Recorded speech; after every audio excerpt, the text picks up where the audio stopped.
और नेपाल में भड़की हिंसा की आग, मंत्रियों के बंगले, सरकारी दफ्तर और नेताओं के घर को जलाते हुए देखे गए। देश के पावर सेंटर सिंह दरबार तक पहुंच गई। नेपाल की संसद में लगी आग अब तक बेकाबू है। यूनेस्को के वर्ल्ड हेरिटेज साइट में शामिल काठमांडू का सिंह दरबार एक जमाने में नेपाल ही नहीं एशिया के सबसे बड़े महल में शुमार था, जिसे प्रदर्शनकारियों ने फूंक डाला। तो सिंह दरबार, ये आप देख रहे हैं कि यूनेस्को वर्ल्ड हेरिटेज साइट में शामिल इस बेहद ही खूबसूरत महल को भी प्रदर्शनकारियों ने आग के हवाले कर दिया और इसमें मौजूद तमाम बेशकीमती चीज़ें सब जलकर खाक हो गई। और रात की तस्वीर हम आपको दिखा रहे हैं और दिन की तस्वीर भी आपको दिखा रहे हैं। अब देखिए, रात को पूरा ये महल आग के शोलों में धधकता हुआ नजर आ रहा है और आप समझ सकते हैं कि एक जो नेपाल का प्राचीन धरोहर था वो आग में स्वाह हो गया। नेपाल में जारी हिंसा और आगजनी के बीच सबसे हाहाकारी तस्वीर काठमांडू शहर के बीचों बीच स्थित सिंह दरबार से आई। ये वही परिसर है जिसे नेपाल का पावर सेंटर कहा जाता है, लेकिन सिस्टम के खिलाफ आगजनी करने उतरी भीड़ ने इस पावर सेंटर को आग के हवाले कर दिया।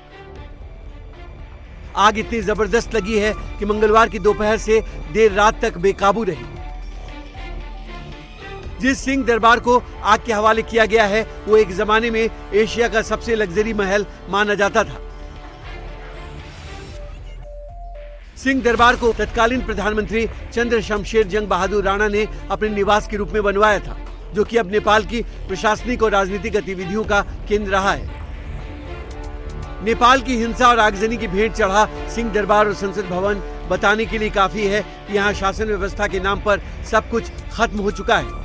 और नेपाल में सरकार के खिलाफ उग्र प्रदर्शन के दूसरे दिन काठमांडू समेत कई शहरों में प्रदर्शनकारियों ने तोड़फोड़ और आगजनी की। प्रधानमंत्री केपी शर्मा ओली के इस्तीफे के बाद प्रदर्शनकारियों ने ओली का घर जला दिया। गृह मंत्री के पद से इस्तीफा देने वाले रमेश लेखक, विदेश मंत्री आरजू राणा देवबा, संचार मंत्री पृथ्वी सुब्बा गुरुंग, ऊर्जा मंत्री दीपक खड़का के घर तोड़फोड़ करके आग के हवाले कर दिया।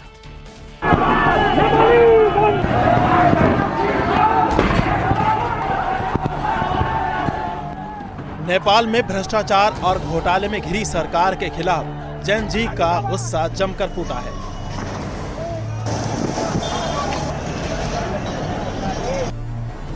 नेपाल के ऊर्जा मंत्री रहे दीपक खड़का के घर को आग के हवाले करने और उनके घर में रखे नोटों की गड्डियों को हवा में उड़ाने की ये तस्वीर बता रही है कि करप्शन के खिलाफ नेपाल का यूथ किस कदर खड़ा हुआ है।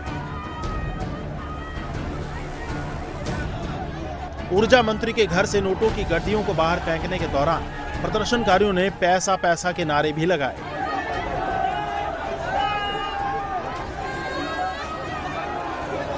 एक प्रधानमंत्री, गृह मंत्री, सांसद किसी को भी देश में नहीं चाहते।